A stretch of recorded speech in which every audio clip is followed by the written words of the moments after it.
Com a PEC dos benefícios aprovada, o Auxílio Brasil de R$ 600 começa a ser pago em agosto. São previstos 41 bilhões ou mais de 41 bilhões de reais para ampliar o programa social, que passa a ter o acréscimo de R$ 200, além de expandir outros benefícios. A expectativa é que o texto seja promulgado hoje. O benefício é válido até o fim deste ano. Qual é o peso da PEC dos benefícios na disputa eleitoral? Esse é o tema do debate que começa agora na CNN. Para isso, nós convidamos os deputados federais Aline Sleutz, do PROS do Paraná, e Kim Kataguiri, do União Brasil de São Paulo. Antes de mais nada, nossas regras, temos por premissa aqui na CNN o equilíbrio na fala dos nossos convidados. Os dois já estiveram aqui, conhecem as regras, por isso eu repito aqui, mas já conhecem. Cada um vai ter cerca de 2 minutos para a resposta. Para que eu não seja indelicada, rude, nunca quero ser, interrompa a senhora e o senhor, temos aqui uma sinalização. Quando o tempo estiver acabando, a minha imagem vai aparecer na tela. Dito isso, boa tarde, bem-vindos mais uma vez. Vou à primeira pergunta. Essa proposta contempla as pessoas que recebem o Auxílio Brasil, o Auxílio Gás e também o Programa Alimenta Brasil, que compra a produção de agricultura familiar, destina a entidades socioassistenciais, escolas e creches, entre outros equipamentos públicos.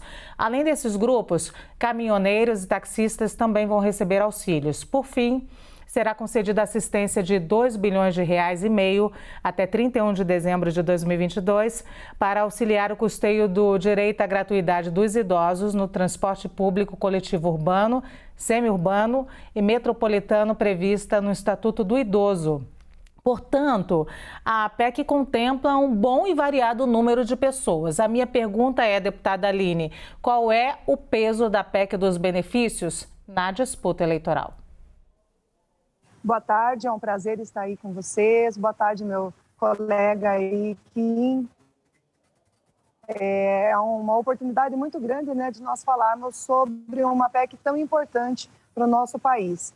Ela é uma junção de esforços de vários segmentos que hoje sofrem com esse pós-pandemia e com essa questão aí também impactando os combustíveis diretamente, a guerra da Rússia. Eu vejo que não é uma questão eleitoreira, porque esse governo fez muitas ações durante todos esses 3 anos e meio. Atividades que nós vimos a todos os momentos sendo beneficiadas, inclusive votadas parlamentares, no intuito de melhorar a vida das pessoas. A pessoa que está precisando, esses 33 milhões de brasileiros que estão passando por dificuldade, por vulnerabilidade nesse momento, elas não podem esperar até outubro para outras medidas. E isso vem numa medida de urgência, de emergência, para sanar a fome, para sanar os custos dos combustíveis, para ajudar os nossos caminhoneiros que são responsáveis pelo transporte de todas as mercadorias no nosso país, para reduzir imediatamente o custo, né, de vida do cidadão. Aquele que não consegue manter o seu botijão de gás vai ter possibilidade agora de ter um por mês. Então, nós vemos que são várias atitudes, várias iniciativas por parte desse governo, visando a melhor qualidade de vida do cidadão brasileiro, em especial daquele que passa por dificuldades socioeconômicas. Houve um debate muito intenso na casa, principalmente a oposição bateu muito nessa tecla que o governo estava aprovando algo para ganhar votos. Eu acredito que muito mais importante, e a prova disso é a votação de ontem, que foi quase por unanimidade a aprovação, mesmo questionando, mesmo falando mal, mesmo questionando os posicionamentos do governo, todos votaram a favor, porque entendem que quem será beneficiado com isso é a população mais carente. Sim, obrigada, deputada. Vou repetir a pergunta, então, ao deputado Kim Kataguiri. Essa proposta contempla as pessoas que recebem Auxílio Brasil, Auxílio Gás, também o Programa Alimenta Brasil, que compra a produção da agricultura familiar e destina a entidades socioassistenciais, escolas, creches, entre outros equipamentos públicos. Além desses grupos, caminhoneiros e taxistas também vão receber os auxílios. Por fim, vai ser concedida assistência de R$ 2,5 bilhões para auxiliar no custeio do direito da gratuidade aos idosos no transporte público coletivo urbano, semiurbano e metropolitano, prevista no Estatuto do Idoso. Portanto, a PEC contempla um bom e variado número de pessoas. Deputado, minha pergunta é: qual é o peso da PEC dos benefícios na disputa eleitoral? Boa tarde a todos, um prazer estar aqui mais uma vez debatendo na CNN. Cumprimentar também a minha colega Aline Sleutz, prazer estar aqui debatendo com você. Apenas fazendo uma pequena correção, né? A deputada Aline disse que todos votaram a favor, apesar das críticas. Eu votei contrariamente para manter a minha coerência, como acho que o ministro Paulo Guedes deveria ter mantido quando ele deu esse nome de PEC Kamikaze, porque foi o nome dado por ele, é bom a gente lembrar. E PT e Bolsonaro, né, se articularam para votar. E as esquerdas, de maneira geral, com Bolsonaro e com Centrão, votando a favor dessa PEC por meras razões, os petistas também por razões eleitorais. Eu acredito que, no final das contas, essa PEC vai acabar sendo um tiro no pé do Bolsonaro. Eu, pessoalmente, concordo em aumentar o auxílio, até poderia aumentar com responsabilidade fiscal até para R$1.000. Agora, suspender as leis fiscais do país e conceder o aumento sem cortar gasto, isso é irresponsabilidade. A gente poderia, como eu apresentei uma emenda antiprivilégio na reforma administrativa que o governo Bolsonaro enterrou, economizar 15 bilhões de reais cortando o salário de quem já recebe R$39 mil. O que o governo Bolsonaro fez? Pelo contrário, aumentou o próprio salário, o salário dos próprios ministros, né, acima do teto constitucional. Né? O ministro Luiz Eduardo Ramos, por exemplo, de R$39 mil passou a ganhar R$66 mil em plena pandemia. Vice-presidente Hamilton Mourão, de R$39 mil para R$63 mil, plena pandemia. Augusto Heleno, R$39 mil para R$63 mil. Jair Bolsonaro também aumentou seu salário, Marcos Pontes e todos os outros militares que acumulam cargos na administração pública. Então, em vez de cortar gasto, ele preferiu utilizar o dinheiro do imposto, que é proporcionalmente mais pago pelos mais pobres, para aumentar, né, o próprio salário. Além disso, né, tentar baixar os juros na marretada de 2% para 2%, enquanto a gente não tinha ambiente fiscal para isso, fez com que os juros saíssem de 2% para 14%. A gente vai bater o recorde do governo Dilma, R$600 bilhões em juros pela irresponsabilidade fiscal do governo, que só vai fazer aumentar a inflação, o dólar e os mais prejudicados são os mais pobres. Sim, eu vou. A minha segunda pergunta, eu vou destinar à deputada Aline Sleutz primeiro, é sobre essa parte econômica. O ministro da Economia, Paulo Guedes, defendeu hoje a PEC dos benefícios e afirmou que o cenário fiscal brasileiro segue forte em meio às incertezas internacionais. Na visão do ministro, a medida utiliza recursos não orçados como forma de pagar pelas ações de combate ao que classificou de guerras enfrentadas pela geração atual. Guedes disse ainda que a PEC não é eleitoreira. Qual é a sua opinião, deputada Aline, sobre este posicionamento do ministro da Economia? Bom, primeiro que ele tem toda a razão em dizer que esse dinheiro é um extra, é uma sobra, nós estamos indo bem. Mas então se estamos indo bem, por que o povo está mais pobre? Por que o povo está precisando de auxílio emergencial? Por que as pessoas estão precisando de apoio? Porque nós tivemos uma pandemia e que isso não é culpa do presidente Bolsonaro nem do Ministério da Economia.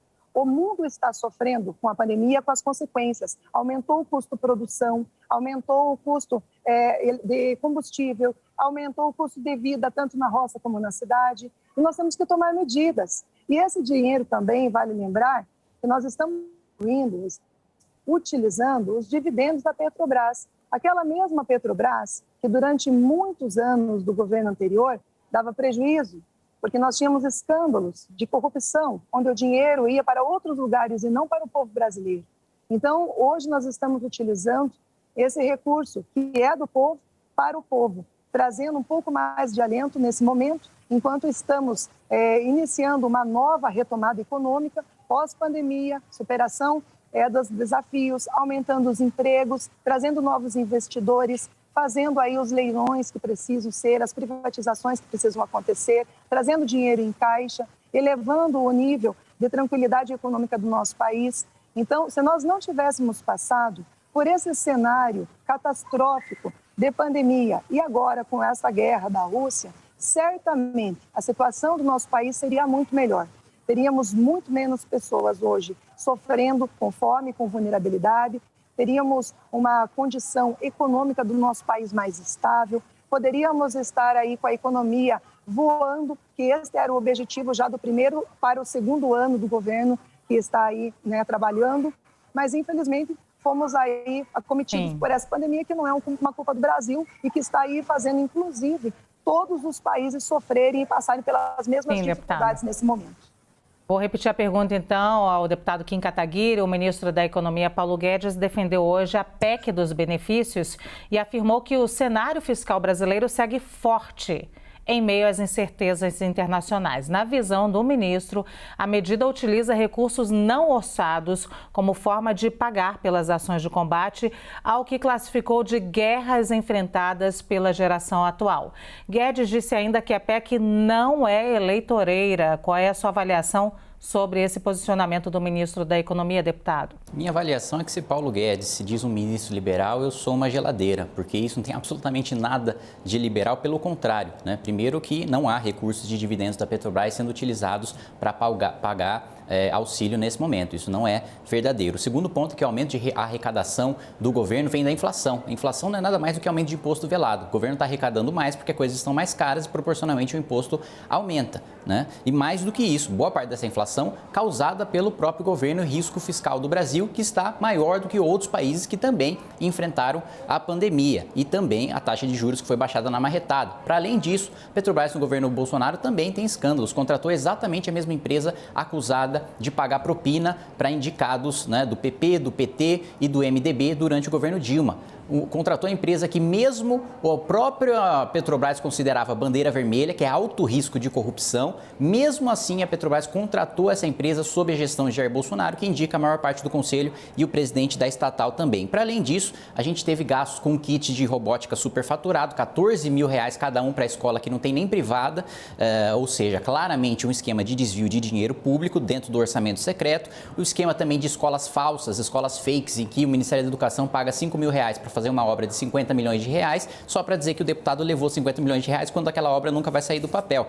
Isso sem falar no escândalo também recentemente revelado pelo jornalista Breno Pires do orçamento secreto, de repasses para Igarapé Grande, por exemplo, em que as consultas foram tão infladas artificialmente que chegaram na média de 34 por habitante, quando o recorde mundial é da Coreia do Sul, de 17 consultas por habitante. Outro caso que me choca mais é o de Pedreiras. A cidade de Pedreiras recebeu o orçamento secreto, instituído durante o governo Bolsonaro, mandado por PLN do próprio, assinado por Jair Bolsonaro, declarou ter tirado 19 dentes de cada habitante. Ou seja, na prática, toda a cidade estaria banguela. Então, a gente está pagando o custo da corrupção na forma também de inflação. Deputado. Eu vou à terceira e última pergunta, também com considerações finais. Peço que os senhores coloquem essas considerações. Deputada Aline Sleutis, o benefício é válido até o final deste ano. E depois, como fica a situação da população mais pobre? Bom, embora você está fazendo a terceira pergunta consecutiva para eu iniciar, mas vamos lá. Voltando a falar da PEC, o deputado Kim falou de vários outros itens, menos da PEC, menos do benefício para a população, que isso que é o importante nesse debate. Nós temos que levar em consideração que ele é emergencial e essas ações vão acontecer até dezembro. E isso já tem um custo de 41 bilhões e não existe marmita de graça. Então, se nós precisamos fortalecer a economia brasileira, gerar emprego, renda, e esse é o objetivo desse governo, não é manter as pessoas sendo alimentadas o resto da vida com auxílios, é programar e projetar elas para a vida e para a sociedade. Então, nós precisamos, na verdade, ter um começo, um meio e fim. Esses auxílios vão até dezembro e, se necessário, nós temos um orçamento para votar na Câmara agora, a partir do recesso, que os deputados tomem também as canetas nas suas mãos e definam se há necessidade de continuarmos aí para o ano que vem com um auxílio de 600 ou até de R$1.000, como o deputado Kim comentou.